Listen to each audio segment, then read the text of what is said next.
है एंटीबायोटिक्स के बारे में और वैक्सीन्स के बारे में। अच्छा, हर एक्शन जो है उसका एक रिएक्शन होता है और रिएक्शन को रोकने के लिए पहले से ही आप कुछ दे देते हैं, ठीक है, तो वो कहलाएगी वैक्सीन। लेकिन अगर रिएक्शन हो जाता है और उसके बाद आप कुछ देते हैं उस चीज़ का इफ़ेक्ट कम करने के लिए, उसके इलाज के लिए, तो वो एंटीबायोटिक होगी। तो इनकी मिसाल ऐसे ही है। तो एंटीबायोटिक जैसे कि इसके नाम से ज़ाहिर हो रहा है कि ये बायोटिक को यानी कि बैक्टीरिया की ग्रोथ को एंटी करेगी, रोकेगी। तो ये एक ऐसी ड्रग है जो कि किल करती है यानी कि ख़ात्मा करती है, या फिर रिटार्ड यानी कि रोकती है बैक्टीरिया की रिप्रोडक्शन को, उसकी ग्रोथ को। ये ऐसे केमिकल होते हैं जिन्हें या तो माइक्रो ऑर्गेनिज्म से निकाला जाता है, उनसे ड्राइव किया जाता है, या उनसे बनाया जाता है जिसके अंदर बैक्टीरिया आता है, फंजाई आता है।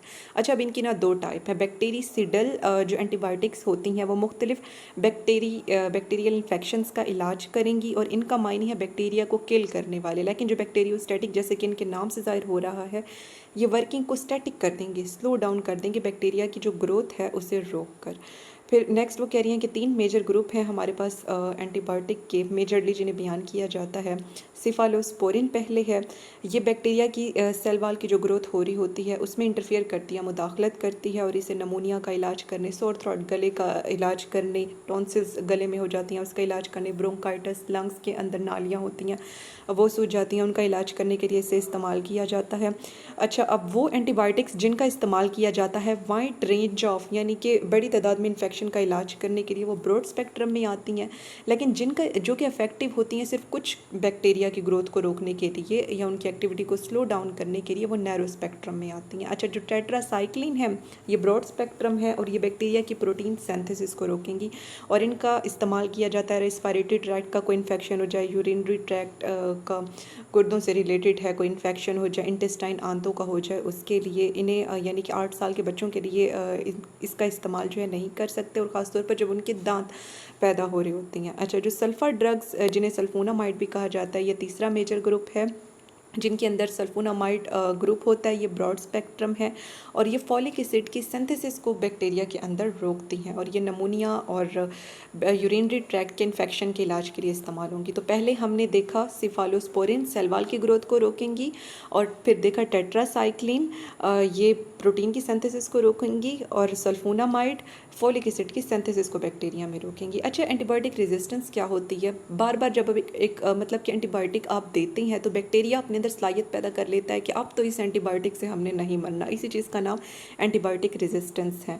अच्छा, एंटीबायोटिक बहुत ज़्यादा अहम है मेडिसन में, लेकिन बदकिस्मती से बैक्टीरिया बड़े क्लेवर होते हैं, ये रेजिस्टेंस उनके खिलाफ पैदा कर लेते हैं। तो फिर आमतौर पर इस्तेमाल करने वाली एंटीबायोटिक से वो बैक्टीरिया मरते ही नहीं हैं। अब बैक्टीरिया जो है उनके अंदर बड़े तरीके होते हैं रेजिस्टेंस पैदा करने के। बाज़-औक़ात वो अपनी इंटरनल मैकेनिज़्म से एंटीबायोटिक की वर्किंग को रोक लेंगे, बाज़-औक़ात वो जीन ट्रांसफ़र कर देते हैं बैक्टीरिया जो है एंटीबायोटिक के अंदर रेजिस्टेंस के लिए, ठीक है। तो या तो जीन ट्रांसफ़र करेंगे या फिर अपने मैकेनिज़्म से रोकेंगे, और ये दूसरे बैक्टीरिया को भी ये चीज़ फिर इस काबिल बना देगी कि वो भी रेजिस्टेंस गेन कर लें। जो एक्सपायरी डेट ड्रग्स इस्तेमाल करती हैं जो कि एक ख़ास टाइम तक होती हैं उसके बाद काम नहीं करती, तो अगर आप वो इस्तेमाल करती हैं तो उसके साइड इफ़ेक्ट ये हैं कि वो आपकी गुर्दों को मुतासिर कर सकती हैं, किडनीज़ को। जो सल्फोनामाइड ग्रुप होता है वो दूसरी मेडिकेशन में भी होता है जो कि एंटीबायोटिक्स नहीं होती, जैसा कि थाइज़ाइड डाययूरेटिक जो कि ब्लड प्रेशर को कम करने के लिए इस्तेमाल होता है। अब ये चीज़ MCQ में पूछी जा सकती है। फिर वो कह रही है कि जब बैक्टीरिया को यानी कि एक बीमारी के लिए जब बार बार एक ही एंटीबायोटिक दी जाती रहे और तो फिर क्या होता है कि वो फिर उस ड्रग से मुतासिर नहीं होते, वो उसके अगेंस्ट रेजिस्टेंस पैदा कर लेंगे। एक और रीज़न जो है एंटीबायोटिक रेजिस्टेंस बढ़ने की वो ये है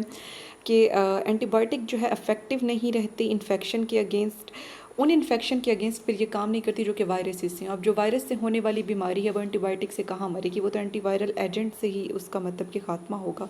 जो रेजिस्टेंस है एंटीबायोटिक की उससे सीरियस प्रॉब्लम होते हैं, और यानी कि इन्फेक्शन जो है ऐसे हो जाती हैं जिन्हें ट्रीट भी नहीं किया जा सकता।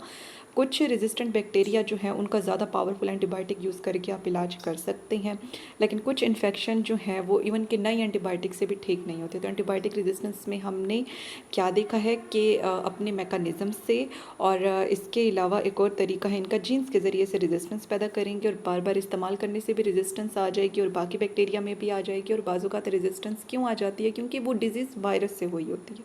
अच्छा, नेक्स्ट हमने वैक्सीन का देखना है। तो वैक्सीन ऐसा मटीरियल है जिसके अंदर वीकेंड वीकेंड या फिर किल्ड पैथोजन होंगे। अच्छा, वैसे हम पैथोजन कहते हैं बीमारी फैलाने वाली चीज़, लेकिन अब वैक्सीन में हम क्या करते हैं कि यही बीमारी फैलाने वाली चीज़ को किल करके डाल देती हैं। तो फिर जिसम में एंटीबॉडीज़ यानी कि उसके खिलाफ लड़ने वाली चीज़ें पैदा हो जाती हैं। फिर क्या होता है कि जब जिंदा पैथोजन आती हैं तो फिर वो उनका मुकाबला करती हैं और डिजीज़ पैदा नहीं होने देती। ठीक है, तो इसमें किल्ड पैथोजन का, मरे हुए पैथोजन का इस्तेमाल किया जाता है इम्यूनिटी पैदा करने के लिए, एंटीबायोटिक्स की प्रोडक्शन करके। फिर वो कह रहे हैं कि 1796 में एडवर्ड जेनर था, इसने सबसे पहले यंग बॉय को स्मॉल पॉक्स का टीका लगाया जिसमें वही किल्ड पैथोजन थे। तो फिर उससे क्या हुआ कि वो उससे रिकवर हो गया, अब उसकी बॉडी के अंदर एंटीबॉडीज़ यानी कि बीमारी से लड़ने वाले हथियार पैदा हो चुके हैं। फिर उसने उसके अंदर असल जिंदा उसके पैथोजन स्मॉल पॉक्स के डाले, तो अब उसे स्मॉल पॉक्स ना हुआ। तो इससे जाहिर हो गया, वो कहते हैं ना बाजू का जहर का इलाज जहर से ही होता है, तो ये वैसे ही एक चीज़ है। तो ये क्लियर हो गया कि ये जो इंटेंशनल इन्फेक्शन यानी कि हमने बच्चे को खुद को कराया, उसके अंदर काउपॉक्स के पास सेल डालकर उसने उसे स्मॉल पॉक्स बड़ी बीमारी से बचा लिया, उसके ज़िंदा जरासीमों से बचा लिया। तो इसी चीज़ का नाम जो है वैक्सीनेशन है, और जो चीज़ इसके लिए इस्तेमाल होती है उसे हम वैक्सीन कहते हैं। अच्छा, पैथोजन जो है इनके अंदर ख़ास किस्म की प्रोटीन होती हैं जिन्हें हम एंटीजन कहते हैं। जब वो बॉडी के अंदर दाखिल होती हैं तो ये प्रोटीन इम्यून सिस्टम को जगा देती हैं, हथियार बन जाते हैं, एंटीबॉडीज़ बन जाती हैं। वो फिर इन पैथोजन्स के साथ मिलती हैं, उन्हें डिस्ट्रॉय कर देती हैं। और इसके अलावा मेमोरी सेल्स पैदा होती हैं जो कि अब ब्लड में रहेंगी। अब मुस्तकबिल में कोई पैथोजन आता है फिर वो अलाइव भी होगा, ज़िंदा भी होगा, तब भी ये उसे किल कर देंगे। ठीक है, तो एंटीजन्स क्या करेंगी? एंटीजन्स होती हैं पैथोजन्स में, ये एंटीबॉडीज़ पैदा करवाएंगी। एंटीबॉडीज़ उन पैथोजन को भी किल कर देंगी और मेमोरी सेल मुस्तकबिल के लिए आने वाली पैथोजन से लड़ने के लिए भी पैदा कर देंगे। तो इस तरह से फिर वो कह रही हैं कि जो वैक्सीन होती है जिसके अंदर वीकेंड या फिर डेड पैथोजन डाला जाता है उसे जो है खून के अंदर डालते हैं, तो फिर वाइट ब्लड सेल जो है बी लिम्फोसाइट पैदा करते हैं, जो कि अब बी लिम्फोसाइट पहचान लेते हैं इन मुर्दा पैथोजेंस को एनिमीज़ के तौर पर और उनके खिलाफ एंटीबॉडीज़ पैदा करना शुरू कर देंगे।